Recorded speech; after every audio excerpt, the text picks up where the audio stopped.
Okay, so thank you everyone for bearing with the technology and for being here. It's really wonderful to be here with you.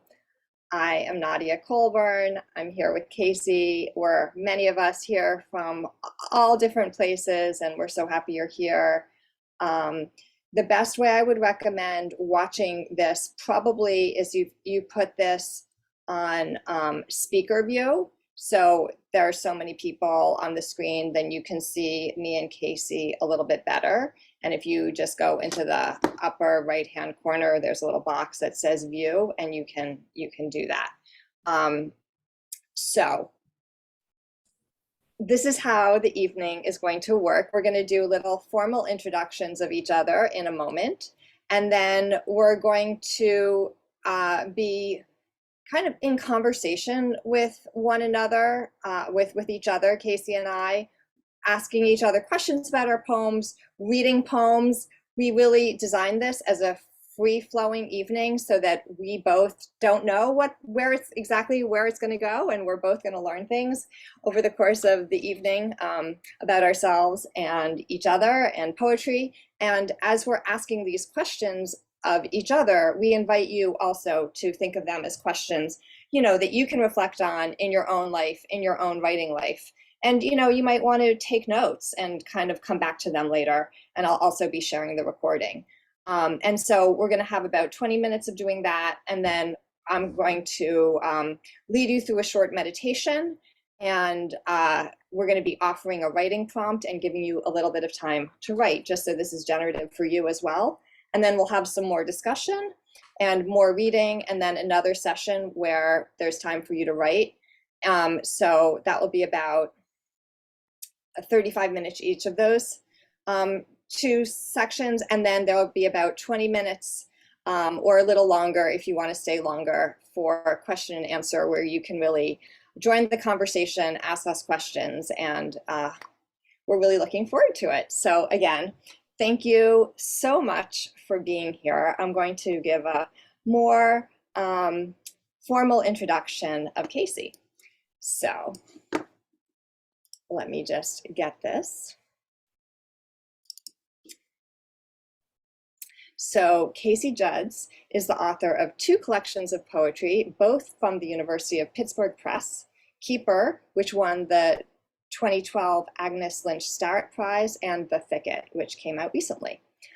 Her work can be found in journals including American Poetry Review, Crazy Horse, Narrative, Beloit Poetry Journal, Ninth Letter, Cincinnati Review, Bennington Review, and Pleiades. And Kasey lives in a small town in the mountains of New York State. And I'm just going to, for what it's worth, in the chat as well, put a link if you're interested. We can put it there later as well, but a link where you can order Kasey's new beautiful book, which she will be reading from. Okay. Nadia, thank you so much. First of all, Nadia, can you hear me okay? All right, good. The air conditioning is on. It's hot, as it is in so many places in the country and the world. So let me know if you can't hear, and I'll try to be loud enough. And now I will introduce Nadia. Nadia Colburn is the author of the poetry book, The High Shelf, which is from the WordWorks, published in 2019. And her poetry and prose have been widely published in publications including The New Yorker, American Poetry Review, Los Angeles Review of Books, and the Kenyon Review.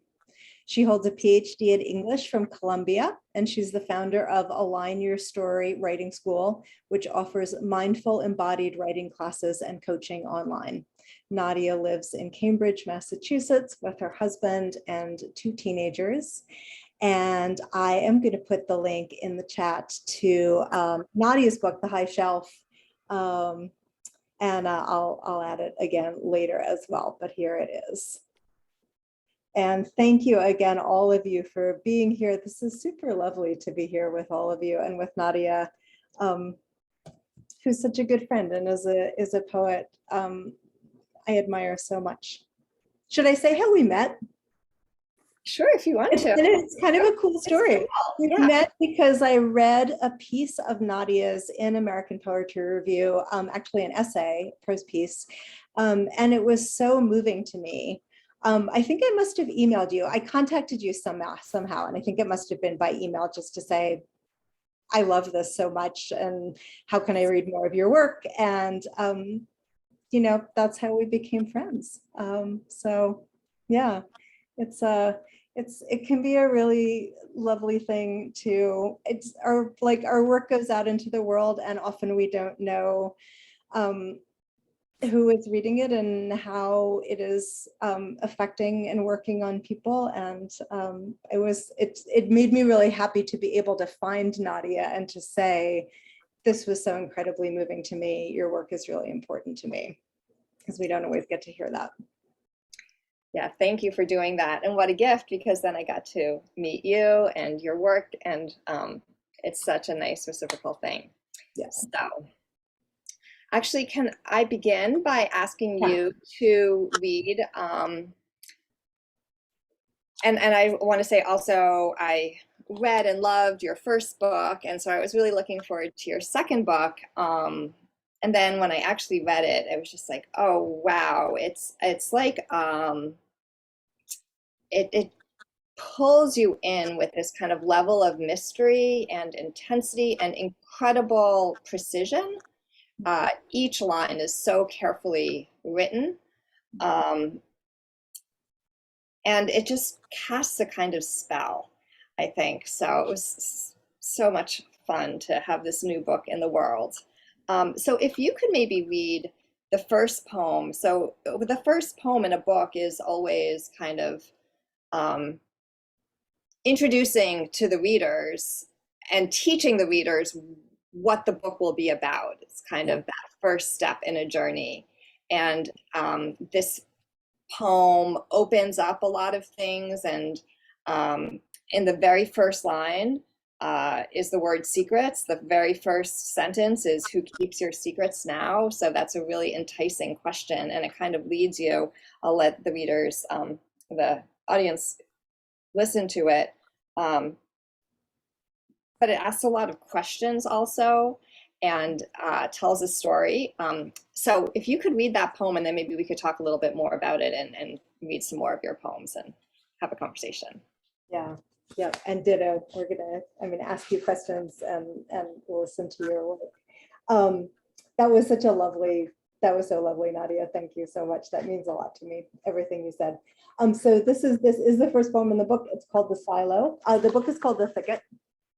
And this poem is called The Silo, and it's addressed to an actual silo. So the you in the poem is the silo, and that might help to know beforehand. The silo. Who keeps your secrets now? Now that the grain you kept to feed the winter herd is gone, the cows long gone from the stalls, where not even their ghosts shift in the cold, sealed, dim, and imagined pasture. The metal rungs that climb your side start halfway up and hang equaless. Now that you are made of silence, of cinder blocks encircling air. Who calls the sparrows to cling to the rim of you and trace their momentary outlines against the flux of sky? Do you know that sometimes I hear my lover in another room and think for a moment he is the one I told myself I loved before, the one who, little engine of the mind stuttering, little needle skipping against the record's black disc where it hits the scratched place, the damage, before someone lifts the player's arm and shifts it so the song can go on. Please tell me you remember the time my new love and I found our way through the wrecked barn's understory and unbolted the door that led to you. We could finally see inside to where animal skeletons gleamed in the circle of grass at your base. Not, of course, the cows, but wild things trapped, unable to scale your steep sides to the mute O far above, the open mouth muffled by cloud. Who could tell us how the animals came to die there, fell or strayed into something finished? And who could give us the story we thought we wanted to hear? And which one of us thought to call you ruined then? Which one to name you almost beautiful? Thank you. Thank you.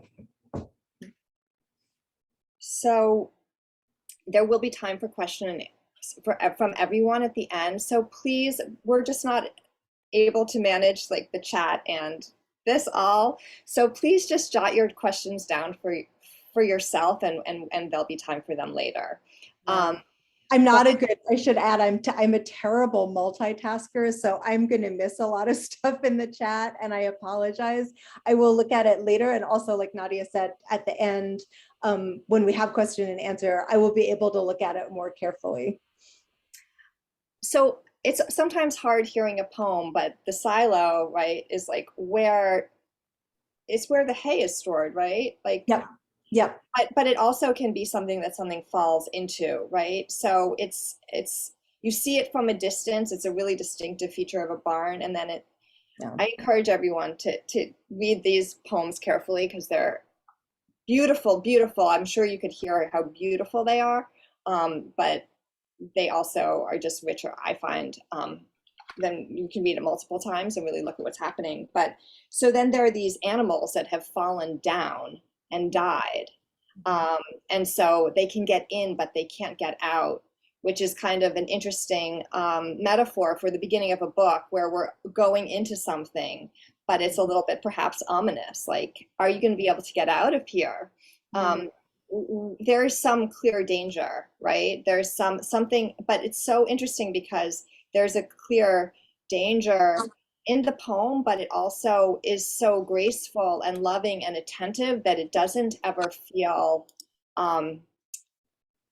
it doesn't feel threatening in any way. It feels welcoming. And I wonder if you could talk maybe a little bit about what tone, how you manage that tone. Wow.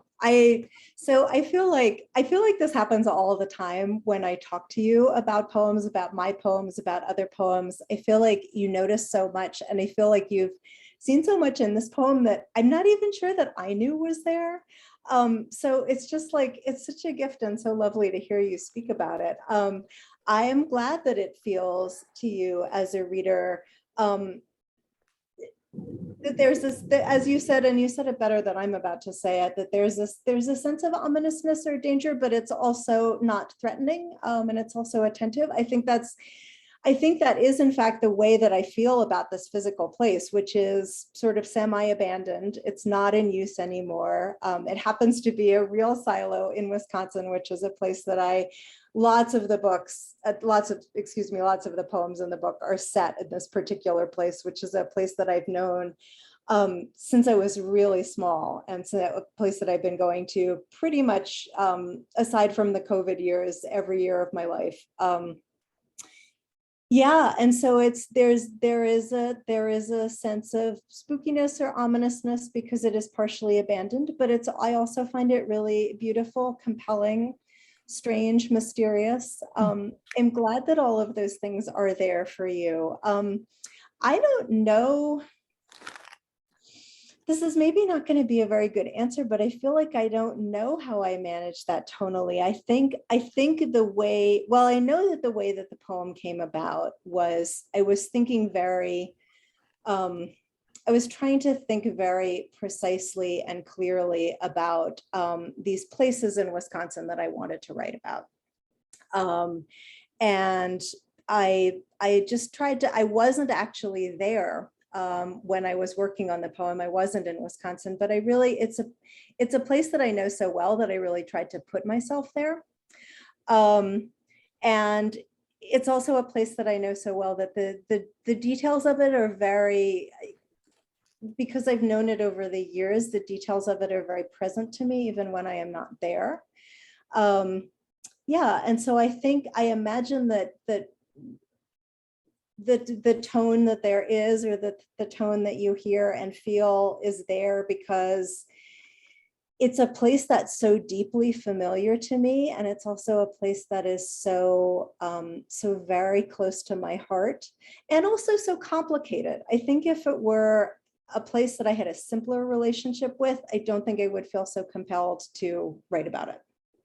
And I think that part of what I am doing when I'm writing poems, not just this poem, but when I'm writing poems that feel like they're alive and that they have energy and that I want to keep on working on, that I want to be with in a sort of the long-term way that you are with a poem as it progresses and moves from being a first draft and you sit with it and you revise it and whatever.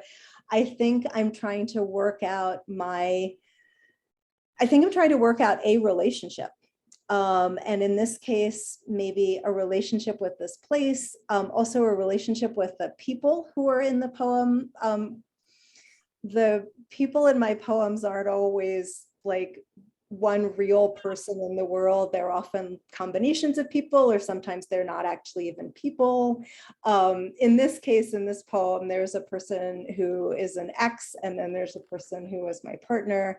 And I think I wrote the poem too to sort of like feel and think into aspects of both of those relationships, and relationship with the natural world. Yeah, yeah. I feel that relationship, and I want to, I'm just mindful of time. I feel like you and I are going to be able to talk about these poems forever.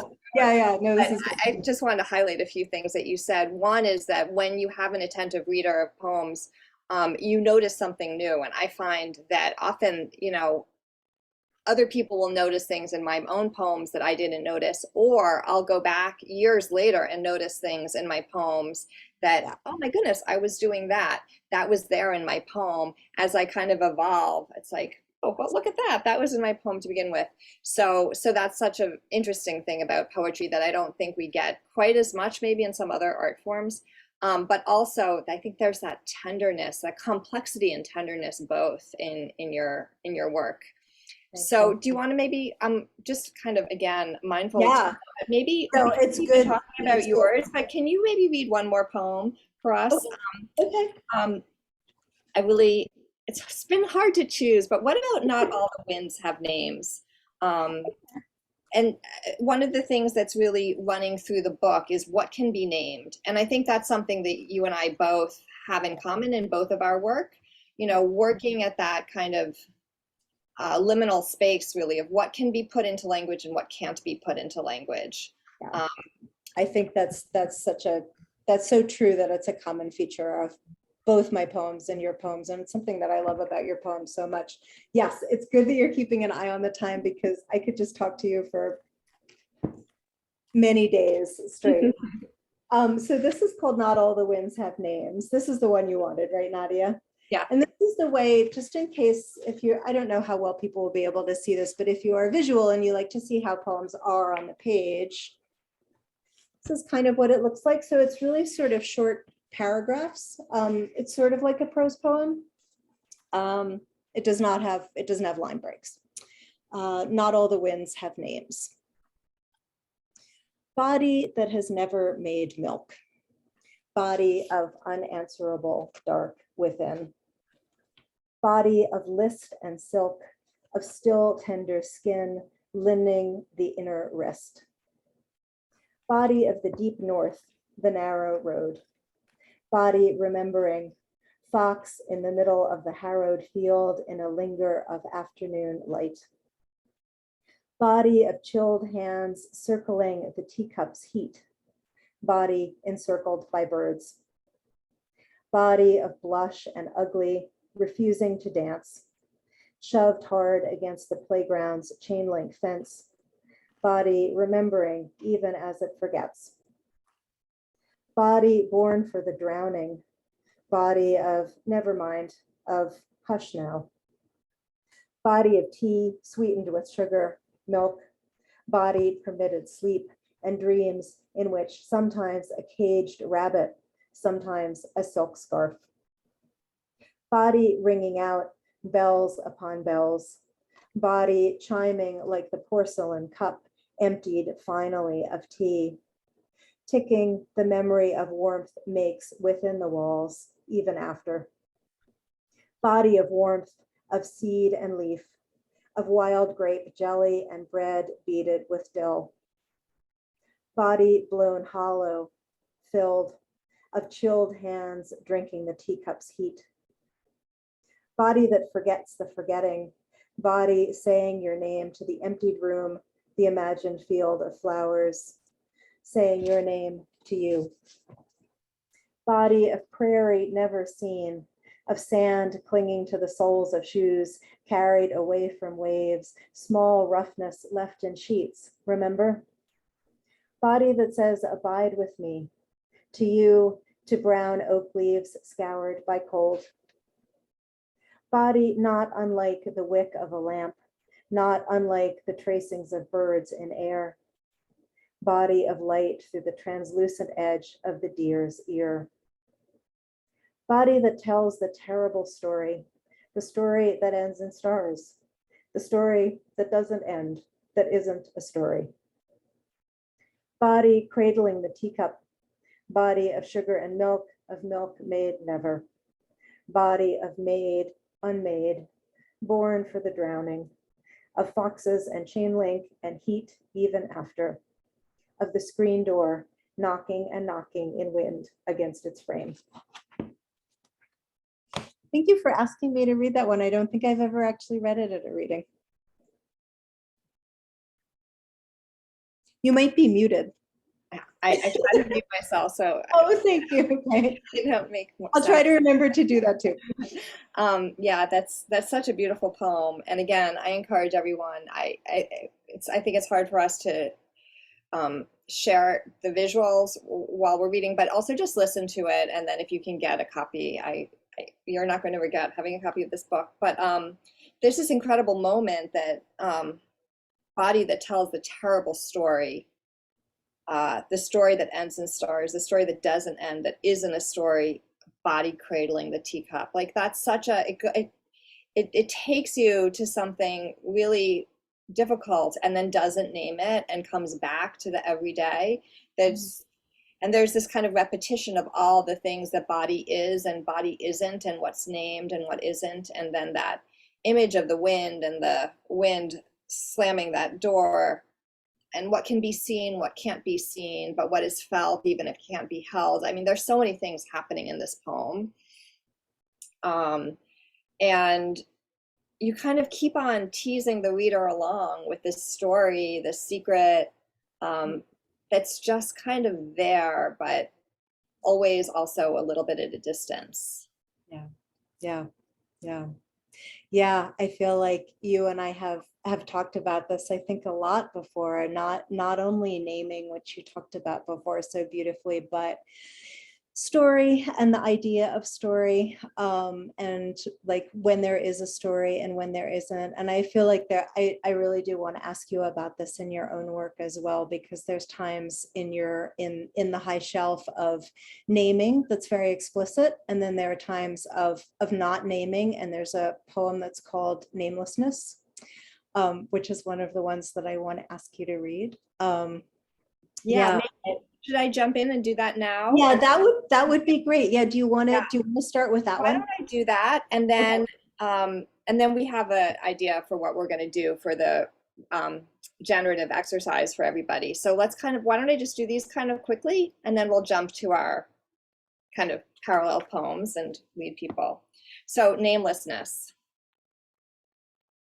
In the box, and I'll just say in this book, there's the central section has a series of boxes, and the ways the boxes both contain something to keep it safe, but also constrict something. And I'm kind of playing with that paradox. And also what can be named and what can't be named. Namelessness. In the box, I put the body. There were no words for what had happened. Outside all the other bodies, in some no movement at all, in some dancing. The color, like a deep blue lake reflecting the color of sky. Who could say which was original, which the interior, which the exterior? Or like the color of the sky at dusk, opposite the setting sun, all silver, and the lake beneath all silver, as if something were about to happen or had only just occurred. So, yeah. I love that one, Nadia. Will you read also, and then maybe we can talk a little bit about yours and these questions and other questions. Would you read Into Time, the first poem? Yeah. So this is the first poem of this book. Kasey read her first poem, and this is the first poem of this book. Into Time. Any moment, the red door. Then the leaves, the many leaves, all yellow now. They are so thin, I think I can feel them ready to fall. One breeze, and you, there, walking or standing alone. What do we not become? So can we take a couple of minutes? Can I ask you about both of those? Yeah. They're two of my favorites, and I just wanted to show, I think it's lovely to see this, I think. So here's Into Time, if people can see my book with my notes on it. Many of Nadia's poems are very spacious in the way that they're arranged on the page. There's a lot of space. There's a lot of space that feels like it's holding, to me, the words and the images. The space feels both tender to me in that way, like it's a container, but it also feels, like you said before, really beautifully, like it's gesturing to what can't be said. And I think I do feel very much like your work exists right at the edge of language and what is beyond language. And it's just a very, very moving, it's very moving to me. One of the questions that I wanted to ask you about, since you just read Into Time, it's the first poem in the book, I wanted to ask you about time in general, and also maybe the relationship, it's a big question, between time and trauma. And I wanted to ask you to, maybe I'll wait. I want to ask you about the afterword in your book, but maybe I want to let you say what you want to say, just like into that large subject of trauma and time in your work. Well, maybe just very quickly again, aware of time, but I think that I think what happens in trauma very often is that time feels like it stops. It's almost like the energy gets caught, the story gets caught, it gets held in the body, and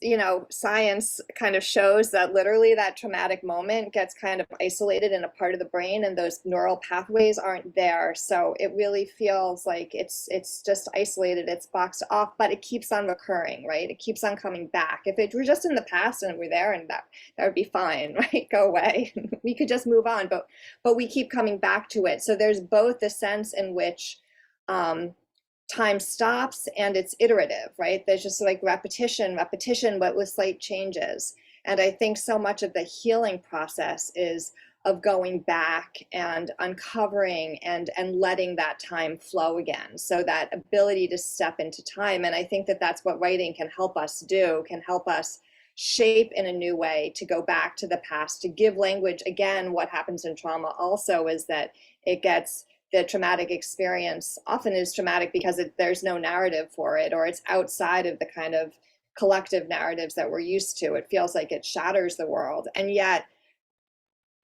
and also neurologically, it's not stored in the part of the brain that uses language. All of these are kind of protective measures that the brain takes, but then they end up, you know, being complicated. And so healing is kind of coming back into language, going back into time, going back into ordering, and letting that energy flow again.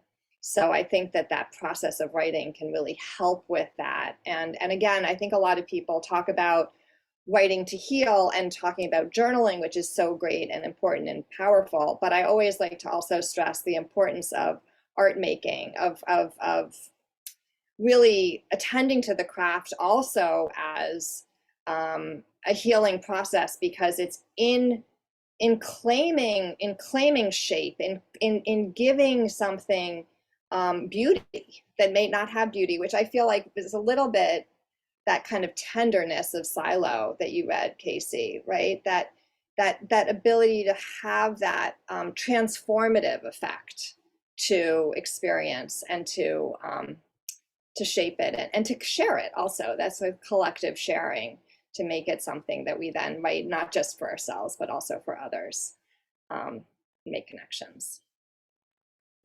Yeah, I feel like there's so many things to say to everything that you just said. I love that. When you were speaking about the way our brains behave to keep us safe, and the way that that can become complicated sometimes very quickly, and not necessarily all positive, reminds me very much of the box and the box poem. So maybe after we write, you could read some of the box poems and we could talk about that. It's the way that they are a container and perhaps a necessary container, but also very problematic. Yeah. Yeah. Do you want to, it's 8:06 Eastern time, our time. Do you want to do a writing? Yeah, I do. And we had talked about, we have two poems. We were just noticing, Kasey was noticing that we both have a Sleeping Beauty poem. Which I didn't notice before. Yeah. So my Sleeping Beauty poem is in my new manuscript, which is a little bit different from the High Shelf. So we thought it would be fun to read both of those poems kind of back to back and talk just a little bit, just very little bit about, you know, why we sometimes turn to fairy tales. Again, I think for me, it's partly that collective story that we can find ourselves in a collective story. There's some sense of something larger and shared that we can find language for, that we can notice ourselves in. I don't know, do you want to say anything more about fairy tales before we read our poems? I love what you just said. And I think that's very true for me as well. Yeah, that's beautifully put. And also related to the question of time, right? A kind of timelessness. It goes through different eras. So why don't I read my poem and then Kasey, you read your poem. And if I can get my poem up here, let's see what's going on. So let me get my poem. And I think you guys all remember Sleeping Beauty, who beautiful princess, and on her name day, all the fairies come and grant her blessings, except the one or godmother, whoever, I don't remember. Kasey, you probably remember. Everyone probably remembers better than I do. But anyway, the one who hasn't been invited comes and curses her and says, "You're going to prick your needle, and horrible things are going to prick your finger with a needle, and horrible things are going to happen." And so they put the needle up at the top of the house, and of course, she ends up pricking her needle and sleeping for 100 years. Pricking her finger with a needle, is what I'm trying to say. Okay. Sleeping Beauty. Who receives the kiss? Just to remind you all, how does the story end? Of course it ends with a kiss. The prince rescues her. How else could it end? We have to be rescued by the prince. Okay, anyway, Sleeping Beauty. Who receives the kiss? Is this the story? No. Go back. After the party, after the celebrations, when the uninvited one sweeps in, after they told the girl not to hold the needle, after they locked the woman at the top of the house, there is still always the same middle. No, no, we want to scream, the instrument sharp. And then the bushes, full of thorns, growing fast, and everyone sleeping.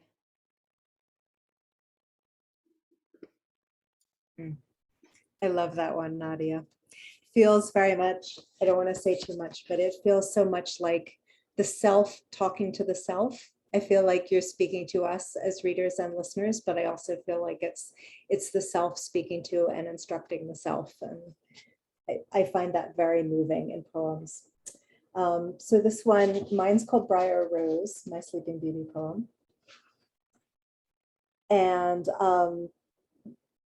initiated the writing of this by learning, which I didn't learn until very recently, that it's not really called Sleeping Beauty. The original Grimm tale is called Briar Rose. That's her actual name.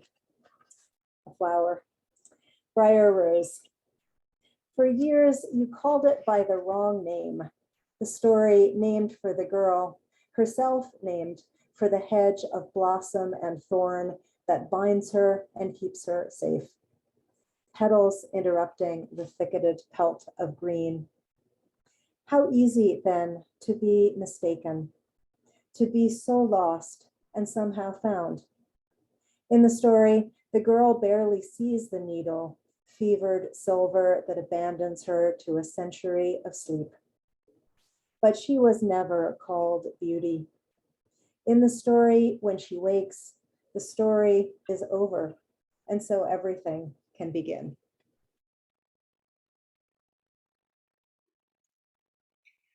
It's amazing how many different things we can do with fairy tales. They're so powerful, and I love that you know, we are talking about names. You know, I misnamed it, right? It's called something else, and actually, it's also, you kind of highlight that it's not the girl, right? The girl isn't highlighted in the original name. It's the Moses. So, you know, how do we retell these stories to see women, to see ourselves differently? So we thought it would be fun to lead you in a little writing prompt exercise.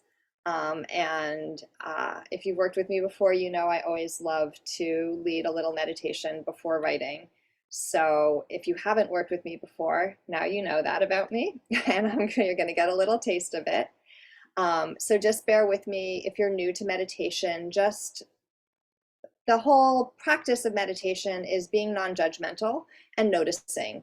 And so just notice what arises. Sometimes it's uncomfortable to sit in meditation. Sometimes it's comfortable, again, without judgment. You're not doing anything wrong. There's no right and wrong here.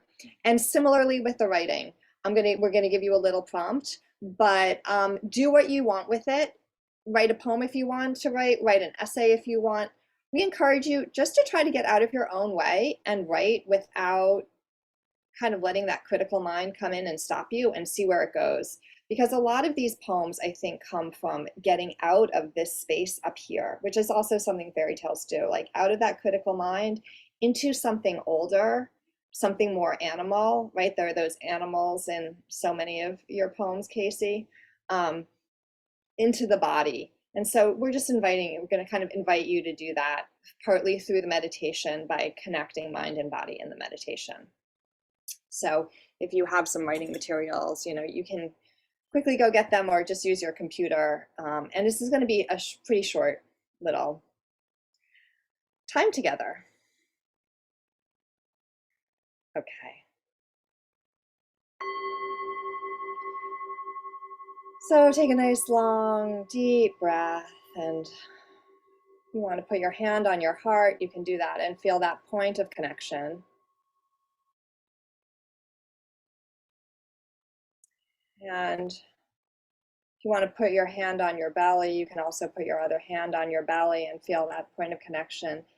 And notice your breath coming in and out of your body, again, without judgment, just being with the breath. Try to turn off that thinking mind and just be with the pure noticing of mind and body without judgment, following the breath.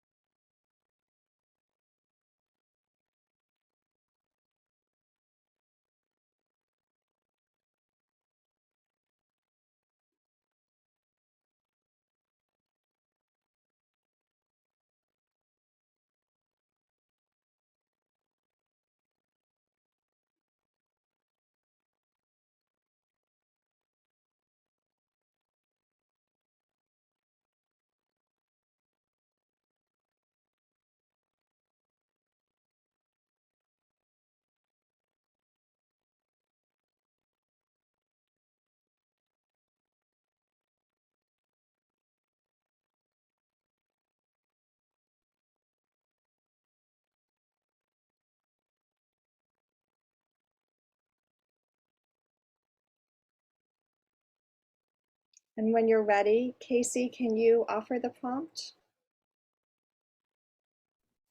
Sure. So we thought that since we just read and spoke a little bit about fairy tales, that it would be hopefully interesting and helpful to write something, as Nadia said before, begin a poem, begin an essay, write a list, make notes, just write individual words down. There's no way to do this wrong, but to write something that is inspired by a fairy tale or a myth or a story that you loved as a child. If you don't want to write about any of those things, you are free to choose to write about something else. If you write the same word over and over, that's totally fine. Again, there's no way to do this wrong. Yeah, just see where you go, see where your hand goes, see where your heart goes, and have fun. Yeah, and Nadia, how long about should we give people to do this? Oh, I think you're muted. It's going to be around like 7 minutes. So Okay. just have fun. Yeah. Okay. Yeah. And will you ring the bell when we're done? Yes.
So take one more minute and then we'll come back together.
So I hope you will come back to what you just started and see what it wants to become. And actually, that brings me to a question. Kasey, when you're writing your poems, do you normally write them kind of in one sitting at first? Or do you write the first draft in multiple sittings? That's a good question. I want to ask you the same thing. It depends. And I think probably the thing it depends most on is how much time I have. I think the thing that draws me back to wanting to work on something that might become a poem as opposed to, you know, an entry in my notebook that nobody else is ever going to see, is some feeling of aliveness, like in a line or in an image, in a word. And it can be very, very small. So just to go back to your original question, sometimes if I have enough time, I will sit and sometimes if I have enough time and I'm lucky, there's a first draft that feels alive to me and compelling and like something I want to keep working on. That doesn't actually happen very often because of time. And so what happens more often is it's like a line or a couple of lines or notes or a list or a couple of words that are so somehow come together in a compelling way. Like a sourdough starter. Yeah, but it's something, if it is something that seems to want to become a poem, in other words, like it seems to be something that is drawing me back to work on it, even if it's very small, there's some energy in it, and some like thread that's sort of drawing me back to being with it and seeing, oh, okay, what do you want to be? What do you want to be? What do you want to become? What is that like for you? I think that mostly, I mostly write my first drafts in one sitting. It feels like the kind of overall shape of the poem comes out usually at once, and then I'll go back and put more into it or take things out or rearrange or throw it out and then come back to it later. But I think that usually there's that kind of overall shape.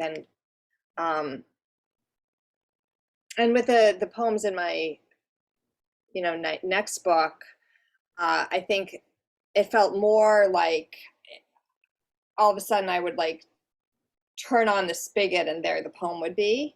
And then I would still work on them and revise them, but it was almost like they were just growing in me and then they came out. Yeah, that's so interesting. I've been thinking about both, obviously, both the high shelf and your new book, your new manuscript.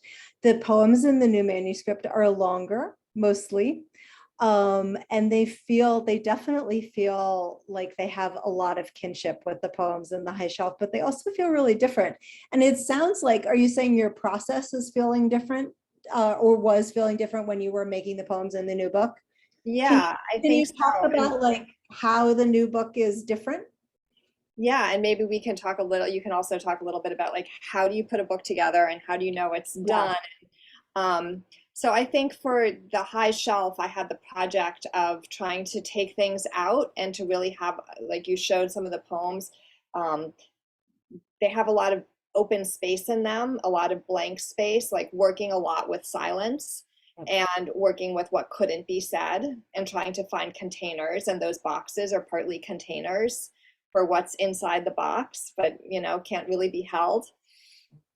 And then I was just in a very different place in my life when I wrote my later poems. And I think I was processing in a different way, like in a less fragmented way. And I had more language and I was also just writing about different things. But I think I also was having meditation and embodied practices, yoga in my life as more coherent parts of my life. Um, and they were just kind of in my body differently. So I think that the whole process was smoother, where I could it felt like they'd be kind of stored up inside of me through whatever different meditations and processes and just living I was doing, and then I would kind of sit out and they would come out. So sit down and they would come out. So it is really interesting to see how different times create different poems and different projects as well. Yeah. And I'm wondering, I don't want to put words into your mouth, but I'm wondering if it feels like, because the high shelf is in a sense done, like it's a published book, it's an object in the world and it's a container in that way. I'm wondering if it felt like the doneness of that book, which I know that you worked on for a long time, and we've talked about, it is at least partly, it takes up trauma, and it works with it and through it in these various ways in the poems. I'm wondering if the sort of the finishedness, I mean, in a way, it's like it is finished, but it's not finished. Like new readers are still finding those poems. Those poems are still teaching you. They're definitely still teaching me. This is, I think, the third time that I had read this book, getting ready for this talk with you. And I felt like I know I wrote to you that the poems I was sitting in a coffee shop crying. They moved me so much all over again. And I feel like I noticed things that I had not noticed in my first two readings. So, I mean, they so much reward rereading is one of the things I'm trying to say. And another thing I'm trying to say is that, of course, it's like it's finished because here it is, it's this book, but it's also not done. I'm wondering if the ways in which that book is finished sort of allowed you to move into this different space where you're processing the poems differently and your process is different and your life is obviously different too, as you said. Does Yeah, that I think true? that definitely having the book is like a finished, published book that I can hold in my hand feels like it's kind of, I can that chapter is kind of to some extent closed, and then we can go on to another one. There's some kind of, again, like partly what a poem does is it gives shapes to things, right? Like we're putting them into shape and it gives it shape, and then okay, now I can go and find a new shape, right? So um and this book took a long time to write, and then it was also helpful. I have a little note at the end which I think you Yeah. referred And to. I want to ask about that. Yeah. Yeah, But did you have a question about it? I do, but I feel like I just interrupted you. Were you going to say something No, else? I'd love to hear your question. Okay. Well, it's like a continuation. So Nadia's book has, which is unusual in a poetry book, I think. It has an afterword, and it's a beautiful afterword. It's like a little essay. It's 2 pages at the end of the book. And it I don't know. I think I just want to ask you, about it. So one thing that it does is that it names the trauma that the poems deal with in a way that is more direct and more specific. And So it's approaching trauma, it's approaching the subject matter in a very different way from the way the poems do, but it feels very complementary. And I wonder if you would talk about, how did you decide to write an afterword? What was the process of writing it like for you? How do you feel like it speaks to or connects with the poems, which are the rest of the book? Yeah, well, I wanted to, I felt like part of my process, a part of the healing process is, again, coming into name. And part of what poetry does, which you and I both talked about here and in other places as well, is going to that space of namelessness. But I wanted to also name a little bit more and to kind of make that connection between the poetic, kind of mythic, fairy tale, dreamlike language, that embodied language, and then the more narrative language of, okay, XYZ, ABC. So I wanted to kind of have a little bit more of that directive voice as well in the prose, which is, I think, one difference between poetry and prose. Obviously, there's very kind of meditative prose as well and very narrative poetry, but I wanted to have those two different kind of voices. I want to ask you just a few more questions, or maybe we'll kind of jump to our final poems, which we talked about maybe, and give people maybe a really short final reading and writing time, Yep. and then go into opening up questions from the audience. How does that sound? That sounds great. Yeah. Yeah. Do you think maybe it would make sense for each of us maybe to read just like two short poems and then the final poem in the book, and then Yeah. we'll have another short writing exercise and then open it up to questions? Yeah. Yeah. That sounds really good. Do you want me to go first? Do you want to go first? Either way. Okay. All right. I can go. I won't read three. I'll read two. I mean, none of my poems are terribly long. I'll read one that's a little bit longer, and then the last poem in the book, which is quite short. This one is also set in Wisconsin, and it's called Apart from Me and Still. I wanted to tell you about the room next to the one where childhood summers I slept. The attic crawl space always closed over with boards. How no word for the way into it was right. Not entrance or door or opening. I never stepped inside, could never whisper even to myself, now I am there and know I was telling the truth. The boards stood about my height, fitted and planed so their edges met everywhere, pressing out the air between.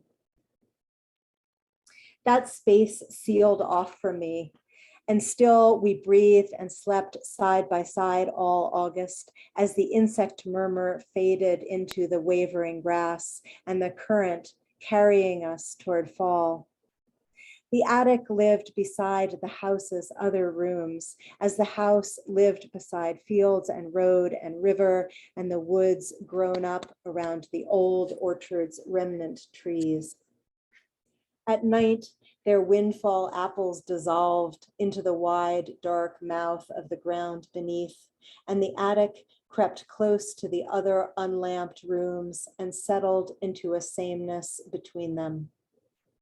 I wanted to tell you a secret, but this is something anyone could know. There's a chemical housed inside an apple's seeds, harmless until one of them is damaged or chewed. Then it degrades into poison. It's so the seed can be kept whole, of course, so it can live. At night, that door was still not a door, was nothing I could enter. And then I'll just read this last one, which is very short, and it's called Nightjar. Asking and asking its solitary question, so close, it might have been inside the room. For moments, or maybe hours, the bird was only sound. Like the baby inside the dream you woke from, crying behind a closed door, one of dozens that lined the long white corridor. No, that was real, going to see the new doctor who would listen a while to your weeping and prescribe pills. Whippoorwills are nightjars. They sleep by day on the forest floor and recognize others of their kind by sound. For moments, how long, you stood in that hallway. How you couldn't not keep on living then, though the sobbing was bodiless and there were so many doors, and only one was the one you were meant to go through.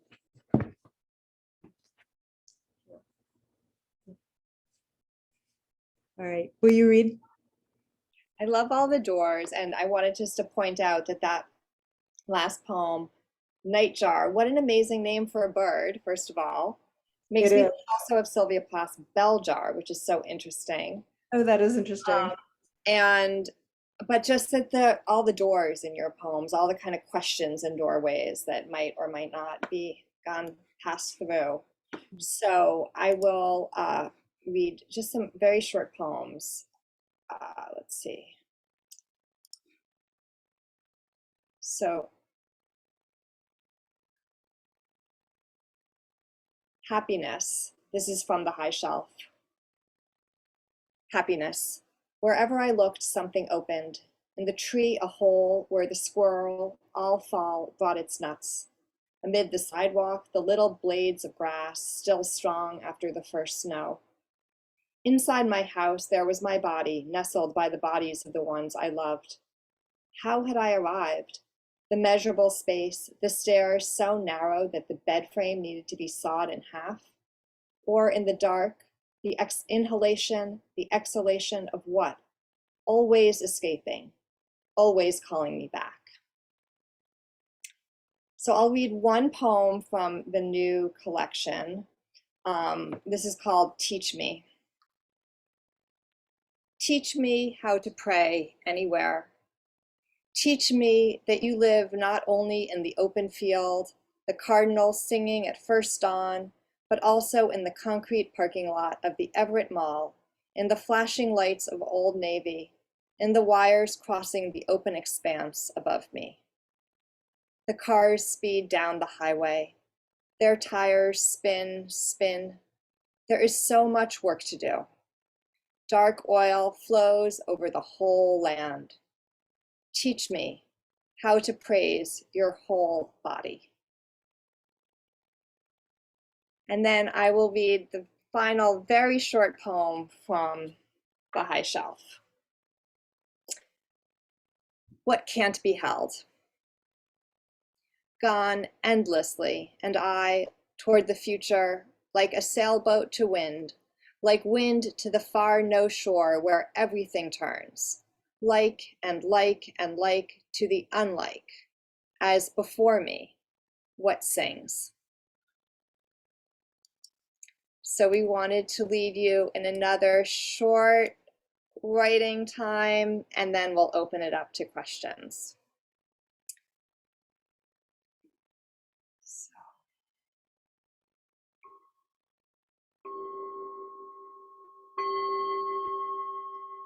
Take a nice long deep breath again. Reconnect with your body. You can move a little bit.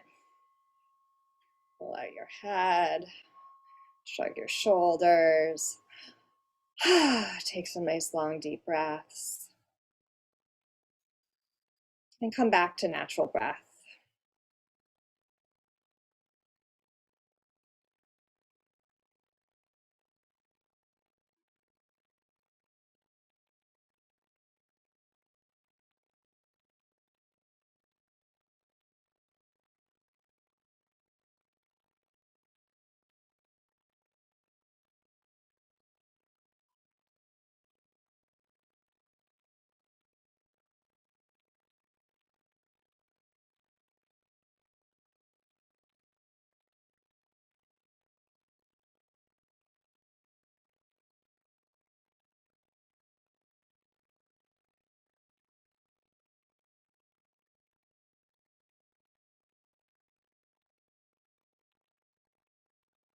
So we noticed that the final poems in both of our books ended by inviting the reader into something new with a kind of sense of anticipation and with returning to an earlier image.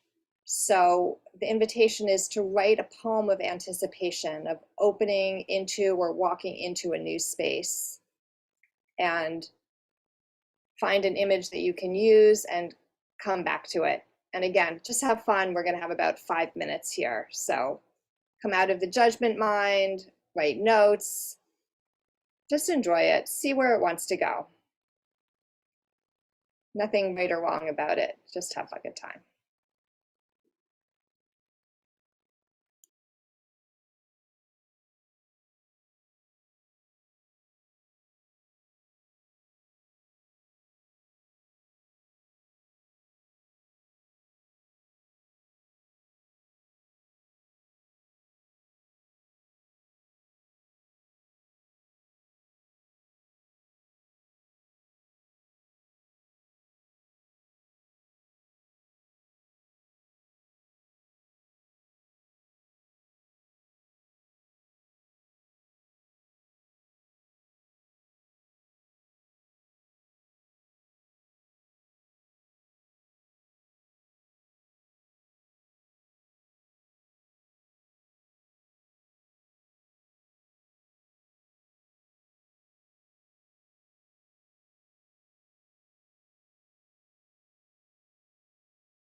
Take 1 more minute here.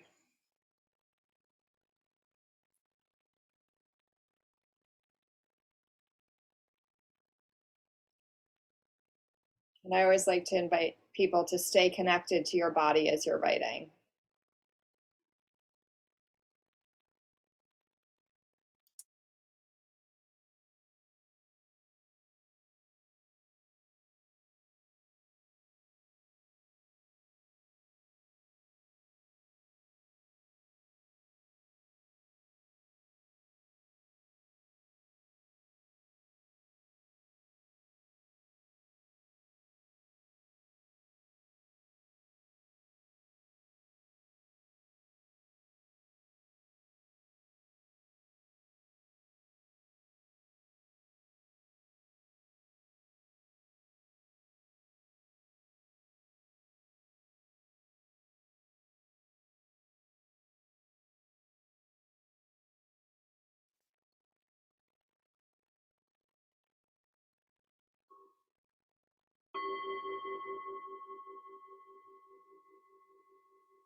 I hope that was fun and it took you to some unexpected places. And Kasey, let's open it up to questions. So if you have a question, um, there's so much we could do. I see it would be fun to see what others wrote. If you want to put it in the chat, what you wrote, that would be great. And in the meantime, also, if you have a question, you can raise your Zoom hand or you can put it in the chat. We would love to hear from you. Sarah, so glad you got on Zoom.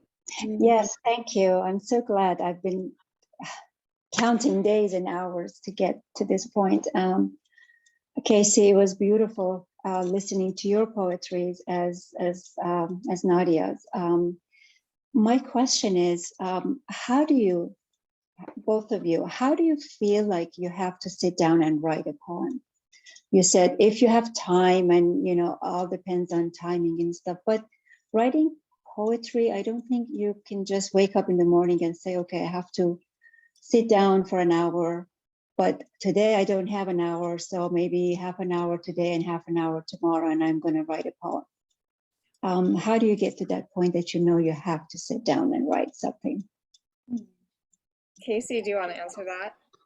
Sure, I can try to. And I want to hear, Sarah, that's a beautiful question. Nadia, I want to hear what you have to say about this too. So, so I guess a couple of things occurred to me, Sarah, as you were asking that. And one is that so much of what I write does not ever become a poem. It doesn't even come close.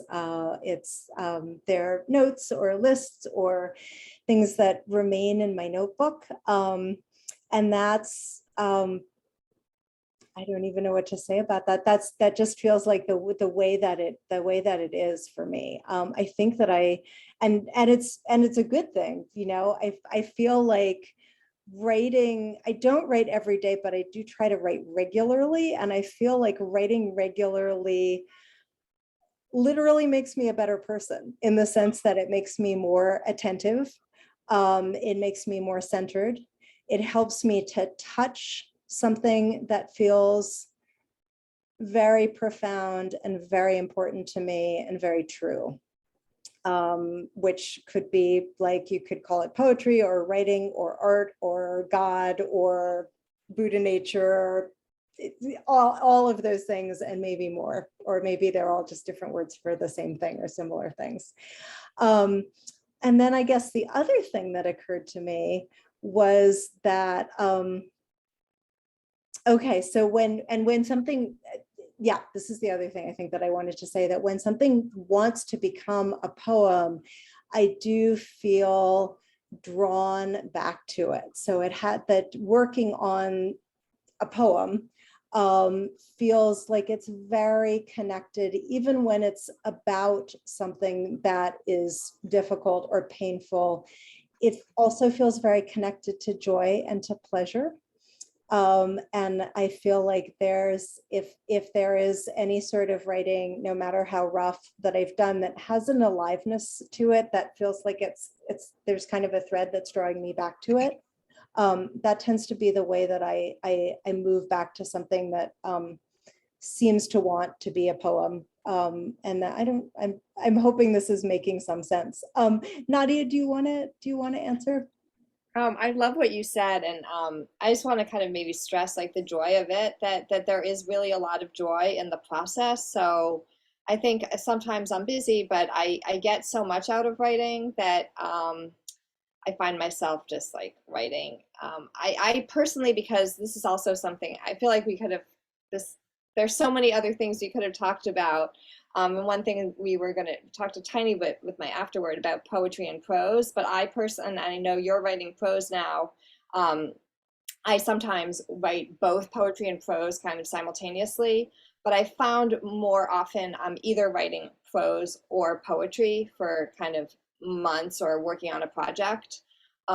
So at the moment, I kind of finish up that second manuscript of poems. And so now I'm working on prose. So I think at different times, I'll work in different genres depending on what the project is that I'm working on. And then if I have a project I'm working on, that's what I want to be working on. But I think I'm just glad that you brought out the joy of the process, because I think that when we can tap into the way the writing feeds us, it gets easier to do. And then we just want to do it. Thank you for your question, Sarah. Did we have Chandra, another question? Oh, hi. I have little unique question. I don't know whether it's appropriate here or not. I write in my own language, one of the Indian language, and then, but I think in English because most of my study is here, my college study. So I get very tangled up. Like sometimes I have a lot of thoughts, but then in English when I think, but when I do go to my language, then it's different. So I'm like always tug of wars. I do not know. Then I think I should have formal training, but then I don't. But I'm a new poetry writer. I did publish a book in our language, but I don't know. With the poetry, I get very frustrated. A lot of language don't. Which language Maybe. to write in? So is the question kind of like what happens because you're bilingual and so you get kind of caught between the two languages? Right. I can't express that well. When I think in English, I mean, I have all this genre or this or that, but when I go to my language, then it's different. I get the words, but I can't frame the sentence. So it's I'm always, and then the poetry, then my own thoughts are gone. Then I said, keep it and then go to eat or something. So it's very, very frustrating rather. I wish I were bilingual. So, that's a gift. I would say that does it help you ever to read in the language that you're going to write in? So, for example, if you want to write in English poetry, can you read some English poetry first? Or if you want to write in your, other language, can you read some poetry in that other language first? And then so kind of get that language into your head and body. That might be a strategy to help you kind of stay in that one language. At the same time, being able to cross-pollinate between the two languages can be incredibly fertile. I've noticed that poets who have another language can do things in English that English language poets just don't do. So something that to you might feel like it's frustrating might actually bring a new richness into both languages. And so my other wonder is, are you being too harsh on yourself? Is there a richness and fertility there that you're not able to see because you're expecting it to sound like other people instead of just allowing the richness of your multi-language brain to come through? And I know there's a lot of language now, a lot of poetry being written in like Spanglish now, right? Where the English and the Spanish are kind of interweaving. And that's something that you could do. Take this thing that you think is maybe like a deficit, but really see the ways in which it's a strength. Yeah, thank you. I will look into it. Frustration, I guess I want things very quick and I have to be patient. Thank you. Thank you. I see some other hands kind of up here. Christine, maybe Kasey, you want to take this next question. Yes. I have a lot of thoughts, but usually it's like when I'm walking around and I don't have pen and paper, or I guess I do have my cell phone, but like, how do you get it on paper or just out, those thoughts that like just run through your head? Yeah, Christine, that's such an awesome question. I want to hear what Nadia has to say about this too. I find myself often in a very similar position. I love to walk and I have a dog, so I walk a lot. And a lot of things come to me when I am walking, a lot of thoughts.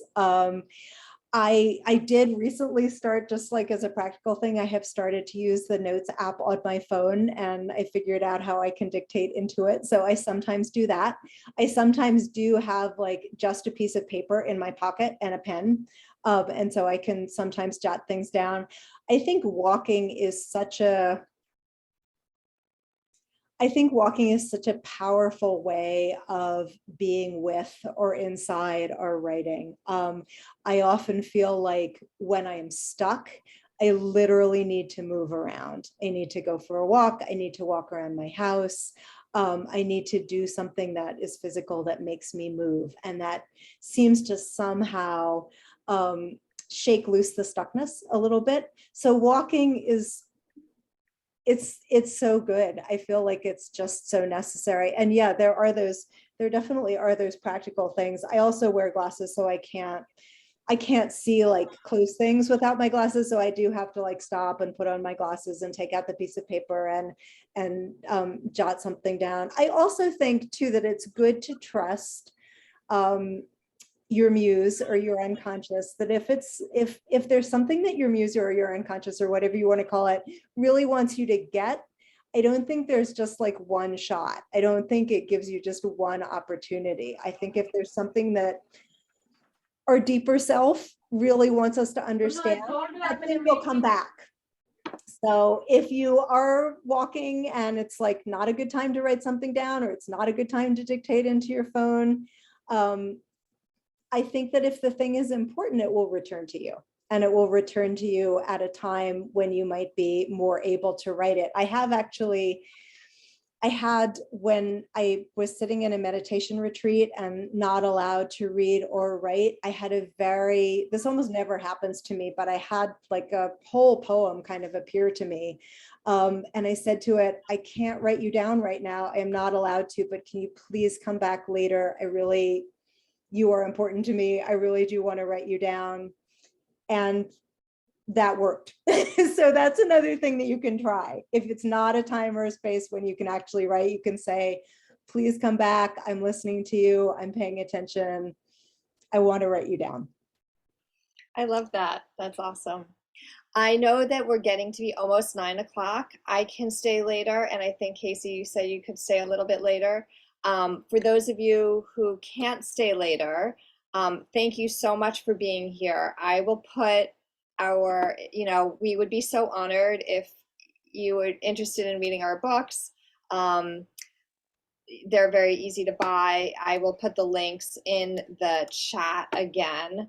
I'll also send out a recording and links in the recording. And I have a little kind of like reader's guide and some like bonuses that I made that go with my book when my book first came out, reading from it and some prompts and things like that. And I haven't really offered them since I think last year. So if you buy the book, I'll let you, I'll give you an opportunity to just send me an email, and I'll send those kind of goodies along with you, just as a kind of thank you. But the books, I hope you're interested. Kasey's book is amazing. You can read it many times and find many new things in it each time. And then also, if you're interested, I'll just very quickly say I'm going to be offering my Poetry of Attention course this fall. And I will send out more information about that later as well. But if you're interested in a more in-depth poetry class, I would love to see you there. And okay. I want to say very quick, I'm sorry to interrupt you, Nadia. First of all, Nadia's book, if you do not have it, it is so wonderful. And I so recommend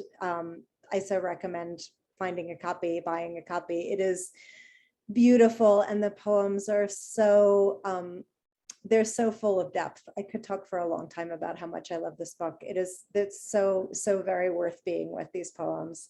And I also want to say, I feel bad. I think we're not, even though I know people have to go, which is totally fine. I think even though we're going to stay a little bit longer, we probably won't get to all the questions. I know there's some questions in the chat. I'm going to put my email in the chat.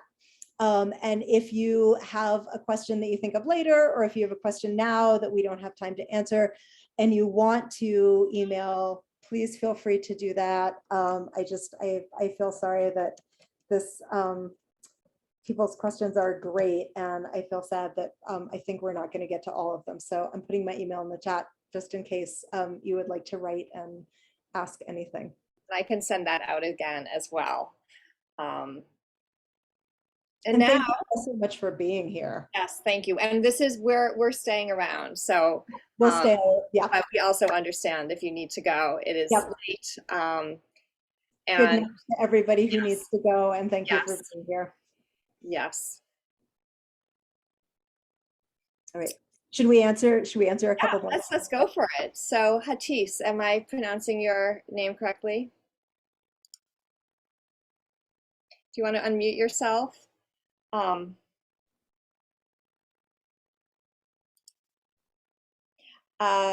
Maybe Hatis will, oh, I think that worked. Great. Sorry, sorry for the delay. I actually just had a comment. I wanted to thank you, both of you, for reminding us about the joy of writing. For a while, I was writing with a lot of pain, and I kind of forget about that. So thank you. And then I had another comment about bilingual people writing or getting confused between two languages. I struggled with that for a long time. It almost blocked me because I was afraid I wasn't going to write as good in English as in my mother tongue. And then I decided I'll just let it be whatever language it comes in. And that was just amazing for me. So that has been working. I just let it be whatever it comes to be. It just comes out in whatever language, and I don't care if it's not perfect in English.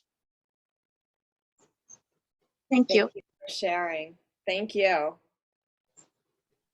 Hatis, thank you for sharing that. It reminds me of just quickly one thing that I wanted to say to Chandra's question. I love what you just said, Hatis. Thank you. And that was that poetry is a space where there aren't any rules, or at least I don't think there are any rules. So there's no rule that says if you have some words in English in your poem that the other words also have to be in English. There's no rule that says that you have to write in English at all. There's no rule that says that you can't mix languages. There's no rule that says that you can't mix many languages. I think it does come back to joy. As you just said, what feels instinctively or intuitively right to you. And I would be really, I'd be really wary of anyone who tries to tell you that, you know, there's this rule and all your words need to be in English or all your words need to be in one language. There is no such rule. Thank you. It's inspiring, this whole conversation, so thank you. Thank you. Margaret. Oh, sorry, can you unmute yourself? Yeah. Margaret, we can't hear you. All right, did that do it? That's Okay. that's it. Yes, thank you. First, I wanted to thank you. The meditation worked so well for me, and I did that 5-day meditation with you. And then today, I think thanks to both of your poems, which are beautiful, and then writing after meditation, I got into my childhood abuse that I'm trying to write about, and so I want to keep on doing that. And I signed up for your meditation thing, and I'm trying to find a place on there where there was meditation like there was in the 5-day thing. Can you tell me how do I get to that, where I could do a meditation and then write? Yes. If you also just send me an email, I'll walk you through it. But if Okay. you just log into your courses, then all the recordings are down. If you go into the course itself, you'll find all the recordings. Okay.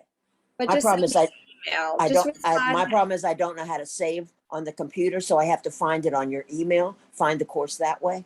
No, you know what? Let me just send you my email and I will just walk you through Okay. it.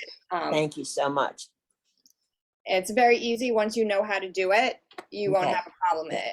Then I wanted to comment on one other thing for both of you. Your poetry is just so beautiful. And I really latched on to the idea that what can and can't be put into language, because I realized I was so young when my father started abusing me that I didn't have language for it. So it stayed buried until recently. And the whole idea about the language, that is just so part of it, when there is language for it and when there isn't. Yeah. And something that you said about having to write about it in different ways, and almost like you make a language for it by remembering. Yes. Thank you for sharing that. Yeah, that's beautifully put. You make a language for it by remembering. I love that. Yeah. And then I'm getting more whole by remembering and writing. Yeah. So thank you, both of you. This was beautiful. Thank you. Beautiful. Thank you, Margaret. Alta, nice to see you here. Hi. This Hi. has really just, well, all the things. I mean, the poems were lovely to hear, the spirit each of you brought to the poems, the way you are with each other. I feel very nourished. And feel as if I got a lot of insight into maybe how poems start and the different ways of coming back to get through those first drafts and stay with it and follow the life in it. But how do you know when it's done? That's a great question. How do you know when it's done? Kasey, do you want to respond? I want us both to answer this one. It's such a good question. And honestly, it's a question that I have that feels like a very live and continuing question. I don't know that I know a good answer to it. I think for me at this point,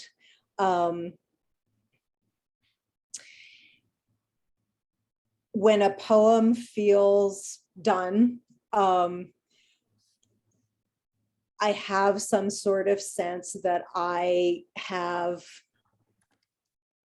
this isn't even phrasing it in the right way. It's because it's not really me. I feel like after a certain point, this is better. It feels like the poem sort of closes up and it literally doesn't let me work on it anymore.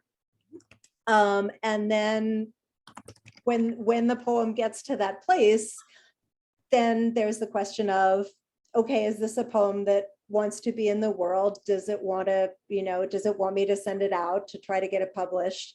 Or does it not want that? Or does it want to wait and see? But there is definitely like I don't know if this makes sense, and I hope this is helpful. There's definitely a very physical sense of closing. And there's a very practical way in which I just can't work on a poem anymore when it gets to a certain place. And I don't know whether that's done or abandoned or something that's neither of those things, something totally different. But it's such a good question, and it is a very real question. And I think it's also really different for all writers. I know of a poet I really admire who speaks about wanting to change the poems in her published books, which is like generally not possible. I mean, it is possible in like a private way, but it's very difficult to like print the whole book all over again. But she continues to think about and work on even poems that would seem to other people very finished because they're in a book and the book is in the world. Nadia, do you want to add or answer that? I'll just very quickly, I think that's a great question, and I love hearing your answer. And I sometimes that happens where the poem just kind of closes and like it doesn't want to be worked on anymore. But I know that sometimes I'll just keep on working on a poem, and when I get to the point where I'm like, I can't tell if I'm making this better or worse. Actually, I think I'm making it worse. I'm like, I leave well enough alone. And there are the very famous cases of Whitman and Wordsworth and W.H. Auden, who continued to revise their published poems. So if you get like Leaves of Grass or The Prelude, you can get it in like the different copies from the different publications. This is the first publication, this is the second, this is the third, because they kept on revising as they got older. And the first is the best. They just made their poems worse, which I always think is funny. So we don't necessarily, and sometimes I really try to keep my different drafts because I'll kind of make the poem neater, but then it will lose some of the life in it that was in the first draft. Sometimes I'm like, oh, I just want to go back to that first draft, or just take some of the things from the first draft and some of the things from a later draft and kind of bring them together. But I also talk, and I'll tell you, I know we've talked about this, like in the courses, but like revision is also kind of a little bit like jazz. Like there isn't one final answer, and just to be kind of playful with it as well. Thank you. Thank you. Yeah. Thank you. And I just want to point to the chat. Allison has a really good comment in the chat regarding this question, some helpful advice. Yeah. Valerie.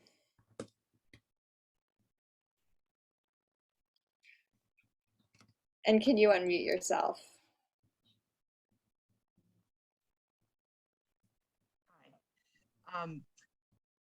This may sound odd, but I am so happy that more research has gone into trauma and that so many people are, whether they like it or not, are having traumas come up.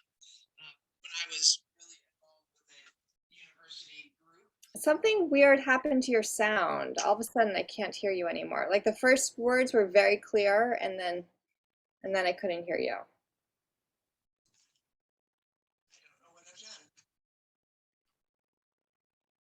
No, it's weird. Valerie, are you comfortable typing it into the chat since the sound is not working? No. I just Okay. had surgery on my hand. Oh, okay. Well, then now I can hear you. I don't know what happened. Okay, I switched. Okay. Can everybody hear me all right? Okay. So when I was actually writing many years ago, I was with a university group at UCSD, and they were studying objectivist poems and concrete poetry. And I was so into it because I was not in touch with my feelings at all. It took a major trauma to get me to even go to a therapist. And when she said, well, how do you feel about that? I said, I have no idea. I don't have words for feelings. Now, over 20 years later, I believe the reasons why I stopped writing and I stopped journaling was because stuff was bubbling up and I wasn't able to handle it. I took a 12-year hiatus from a speech language pathologist back to 50.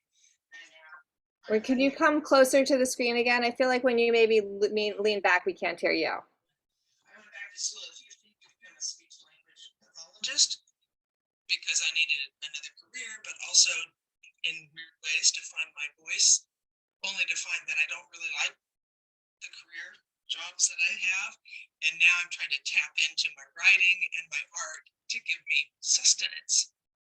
So that joy is like, yes, I am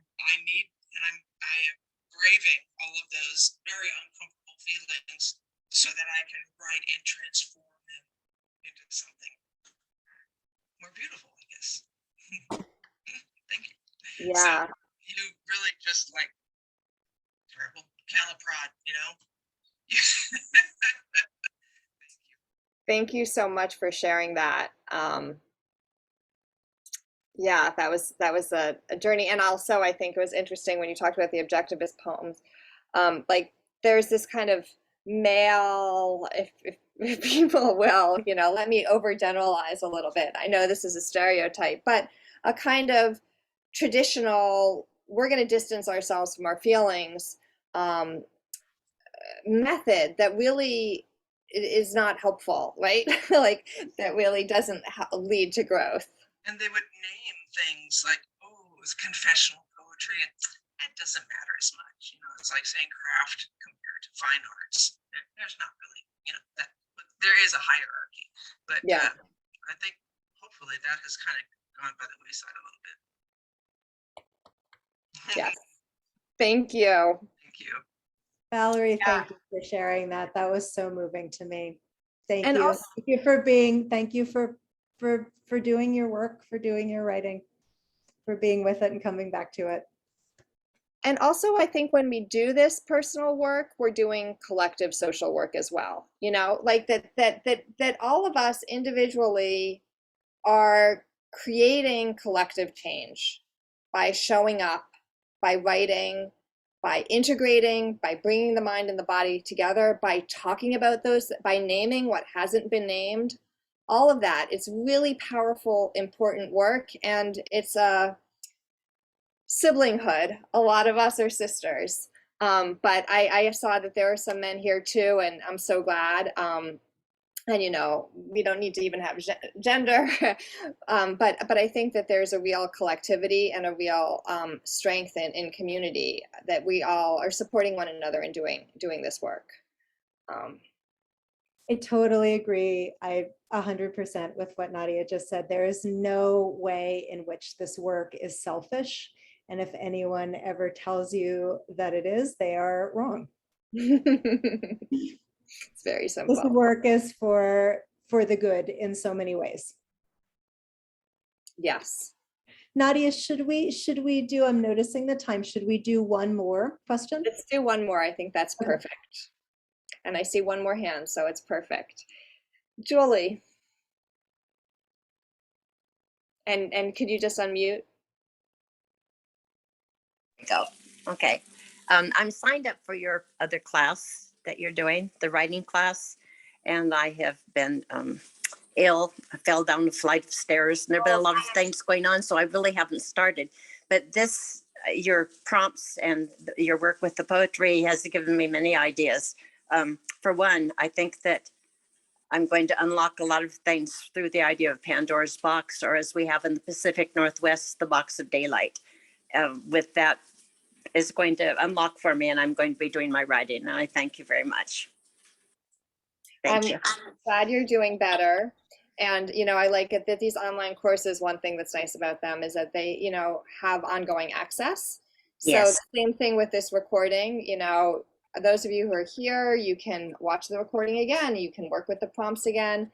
Those of you who weren't here live, you know, but who might be watching the recording, so glad we can share it with you. I And enjoyed your free course too. The meditation really means a lot to me. good. Thank Yes, thank you. Bye. Thank you. So Goodbye. I think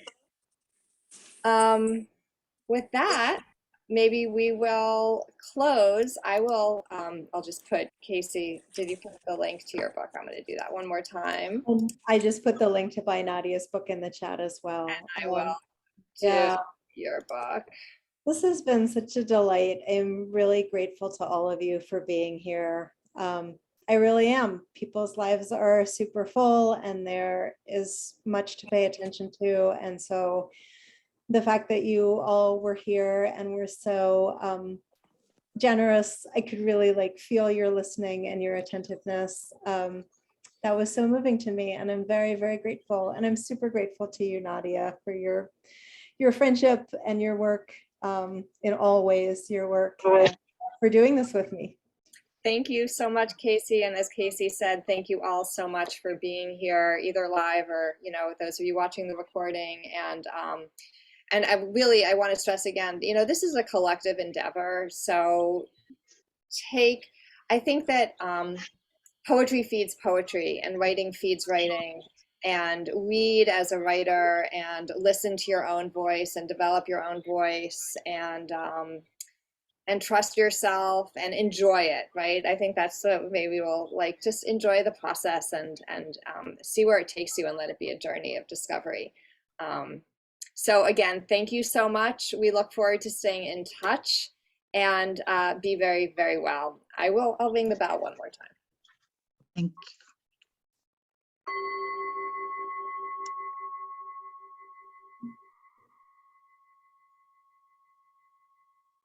Nadia? Yes. Yes, I was trying to ask if I could ask a quick question. I was getting out of my car, so I wasn't able to maneuver getting into the text. Sure, I'm here. Okay, thanks. That quick question is to find out, how do you all manage the paper around writing? You know, I keep a lot of things on my computer, and then periodically I will print it out. And I think that's also another nice thing actually about having a book. It's like, okay, someone else managed the paper of it. But I try to keep folders, and you know, honestly, you should ask my daughter that, because she's very organized in a way that I don't know where it came from, because it definitely didn't come from me. Um, so, yeah, I do try to keep things mostly on my computer. I'll print it out, but then I'll kind of get rid of it. And then I'll have, you know, I'll try to keep like in my filing cabinet in the basement, some drafts, some like manuscript drafts, so that I can have them. So do you tend to write at the computer, or do you write longhand? Because I write everything, almost everything is written longhand first. I honestly, these days, I either write, I don't write longhand that much. I do a fair amount of dictating these days. But I know a lot of people have journals, you know, bound notebooks can also be really helpful to have a bound notebook. But maybe Kasey would have been a better person to ask because Right, I was trying to hurry up and get in and not get wet. It started raining. I was initially sitting out in the park, and then it started thundering and lightning. I said, well, let me pack up before the rain comes, but the rain started. I didn't get, you know, too terribly wet, and sat in the car so that I wasn't driving, so that I could just be still and listen.